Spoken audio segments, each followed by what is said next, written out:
अब हम लोग पढ़ेंगे क्लास 10th का चैप्टर 9 से उदाहरण नंबर 6। उदाहरण नंबर 6 में आपको बताता है कि एक बहुमंजिल भवन के शिखर से देखने पर, बहुमंजिल मतलब होता है बहुत बड़ी मंजिल है यानी ऊंचाई वाली, एक ही बहुमंजिल है, बहुमंजिल भवन मतलब बहुत ऊंचाई है इस भवन की, और इसके शिखर से देखने पर 8 मीटर ऊंचा भवन, यानी इसके कपार से जब देखता है तो एक 8 मीटर ऊंची का भवन है। ये भी क्या है, ये छोटा सा भवन है जो 8 मीटर ऊंचा है। अब यहाँ पर देखिए कहता है कि 8 मीटर ऊंचे भवन के शिखर और तल, ध्यान दीजिएगा, यहाँ से देखने पर इसके भवन के शिखर और फिर भवन का कहाँ, तल, शिखर और तल दोनों का जो ऊंचाई कोण बन रहा है क्रमशः 30 डिग्री और 45 डिग्री। तो जो यहाँ पर आपको बनता है, जो यहाँ पर आपका बनता है वो क्या हो जाता है 30 डिग्री, और जो यहाँ पर बनता है वो कितना हो जाता है 45 डिग्री। ध्यान से देख सकते हैं, ये जो 30 डिग्री आता है इस जगह से लाइनिंग हो जाएगी। यह कितना बनाता है 30 डिग्री, यह 30 डिग्री, जब उसका भवन के जब नीचे तल में जब आते हैं तो वो बनाता है 45 डिग्री। यह 8 मीटर ऊंचा भवन जब यहाँ तक है तो यह भी कितना हो जाएगा बाबू 8 मीटर हो जाएगा। इसको क्या मान लेते हैं, बचा हुआ पार्ट को h मान लेते हैं, और नीचे वाले को क्या मानते हैं x। यदि यह x है तो आपका यह पार्ट भी क्या हो जाएगा टोटल, यहाँ से यहाँ तक क्या हो जाएगा x, चूँकि एक यह आयत है, आयत का जो आमने सामने की भुजा होती है आपस में बराबर होती है। इसको हम कुछ नाम दे देता हूँ a b c d और क्या लिख दिया मैंने e। अब हमको यहाँ देखना है कि बहुमंजिल भवन की कुल ऊंचाई बराबर, इसकी कुल ऊंचाई क्या हो जाएगी h प्लस 8 मीटर, और छोटे जो भवन है वह कितना है 8 मीटर का है।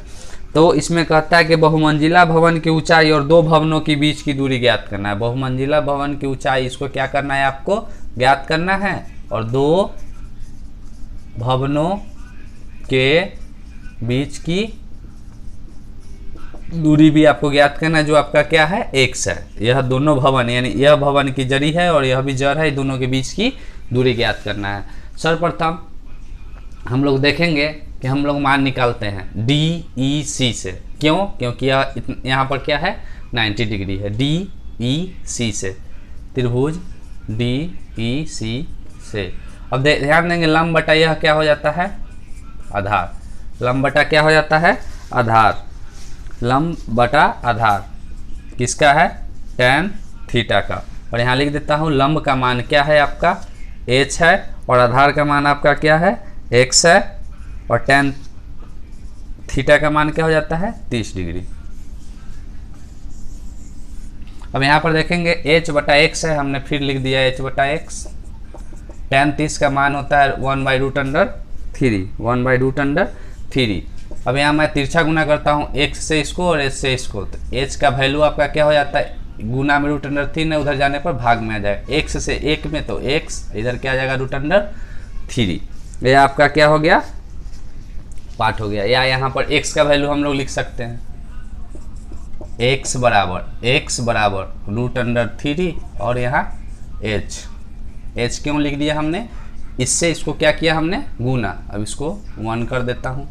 अब हमको तो दूसरा पार्ट बनाया, यह हम मान आ गया हमारे पास। अब हमको चाहिए क्या ये पूरा, तो इसको क्या करेंगे ABD से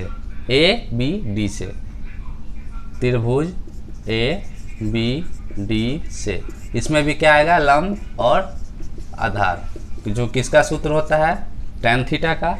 लंब का मान क्या हो जाएगी पूरी लंब होगी h प्लस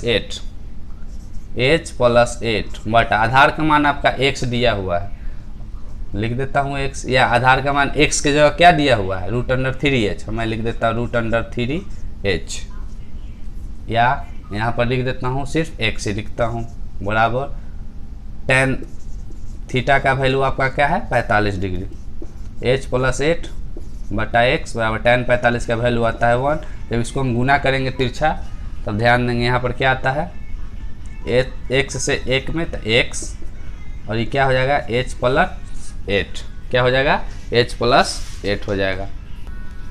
अब यहाँ ध्यान देंगे, इसको मैं लिख देता हूँ समीकरण नंबर 2। यहाँ लिख सकते हैं समीकरण 1 एवं 2 के बायां पक्ष आपस में बराबर है तो दायां पक्ष भी आपस में बराबर होंगे, आपस में बराबर होंगे। यानी ध्यान देंगे दूसरा, यह है दूसरा समीकरण और यह है आपका फर्स्ट समीकरण। x बराबर है, यहाँ भी x बराबर h प्लस 8, और इधर जो है वो लिखता हूँ समीकरण 1 और 2 दोनों आपस में क्या है यहाँ पर बराबर है। ध्यान देंगे √3 h बराबर हो जाएगा उस पार वाला h प्लस 8, h प्लस का इधर आएगा माइनस का, √3 h माइनस h बराबर 8 बचता है। h इसमें कॉमन आ जाता है, h इंटू √3, h से h में भाग देंगे 1, और यह पूरा गुना में इस साइड आने पर क्या हो जाता है भाग में 8 बटा √3 माइनस 1। अब यहाँ पर हम लोग ध्यान दे सकते हैं, इसको h का जो वैल्यू आता है इसका क्या करना होगा, हमें हर का परिमेयकरण करना होगा। क्या करना होगा, हर का परिमेयकरण करना होगा। यहाँ पर हर का परिमेयकरण करने पर, अब यहाँ पर ध्यान देंगे जो लिखा हुआ है उसको लिखता हूँ 8√3 माइनस 1, और जब हर का परिमेयकरण करते हैं माइनस में उस साइड क्या हो जाता है प्लस में, यही होगा। और देखिए यह a है minus b, a plus b, तो यह क्या हो जाता है a square minus b square. ऊपर में क्या आपका आता है 8 इंटू √3 प्लस क्या हो गया आपका 1 आ गया, √3 प्लस क्या आ गया आपका 1 आ गया। अब आगे देखेंगे 8 इंटू √3 प्लस 1 आ गया बटा 3 तिहाई 9, 9 का वर्गमूल 3, और 1 का स्क्वायर करने पर 1, 8 इंटू √3 प्लस 1 बटा 2। 3 में 1 घटाने पर 2 आया, 2 के पहाड़ा में 8 कितनी बार में 4 बार में, 4 √3 प्लस 1। यह आपका जो मान आया है वह किसका मान है h का, यह मान किसका है h का, h का मान आ जाता है 4√3 प्लस 1, h का मान क्या आ जाता है 4√3 प्लस 1। और हम लोग जानते हैं कि ये h का जब मान आया है हमें दो भवनों के बीच की दूरी यानी x भी हमें क्या करना है ज्ञात करना है, और x का मान तो कुछ भी यहाँ पर दिया हुआ नहीं है, h का मान हो गया 4√3 प्लस 1, यानी आपकी दो भवनों के बीच की दूरी ज्ञात हो गई। यहाँ तक आप लोग नोट कर लेंगे सर्वप्रथम, उसके बाद मैं आगे बताऊँगा। इसका स्क्रीनशॉट कर ले, इसे मुझे मिटाना पड़ेगा, स्क्रीनशॉट कर ले आप। अब आपके पास उसी प्रश्न का जो बच रहा है वो ध्यान देंगे, आपका h का वैल्यू जो दिया हुआ था वो आ चुका है। अब यहाँ आपको बहुमंजिला भवन की ऊंचाई ज्ञात करनी है। बहुमंजिला भवन की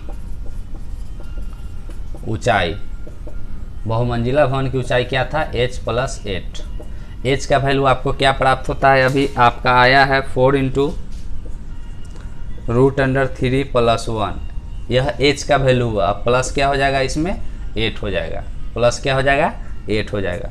अब यहाँ पर नोट डाउन करेंगे, 4 से इसमें गुना हुआ 4√3, 4 1 4 प्लस 8, 8 और 4 को जोड़ने पर 4√3 प्लस 8 4 12, इसमें से कॉमन क्या आएगा 4, 4 से 12 में भाग दिया गया, क्या है आपका बहुमंजिला भवन की ऊंचाई आ गई।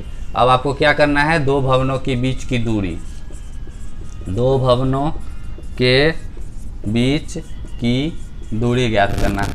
इससे पहले वाले जिसका स्क्रीनशॉट आपने रखा हो या आपने नोट किया हो उसमें दिया हुआ था दो भवनों के बीच की दूरी आपको ज्ञात करना है। दो भवन के बीच की दूरी क्या ज्ञात करना है, x का वैल्यू। अब x का वैल्यू कहीं भी आप देख सकते हैं क्या था, √3h, √3h था।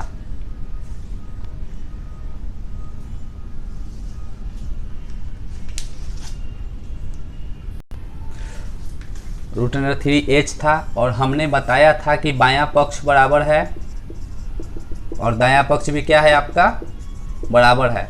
तो आपका दो भवनों के बीच की दूरी भी क्या होगी, भवनों के बीच की दूरी भी बराबर होगी। बराबर हो गया, जो आपका ये वाला आया था 4√3 + 3 मीटर आंसर, ये आपका एक आंसर, और ये आपका भवन की ऊंचाई, और वो हो गया भवनों के बीच की दूरी, आपका आंसर हो गया। नोट कर लेंगे या स्क्रीनशॉट कर लेंगे।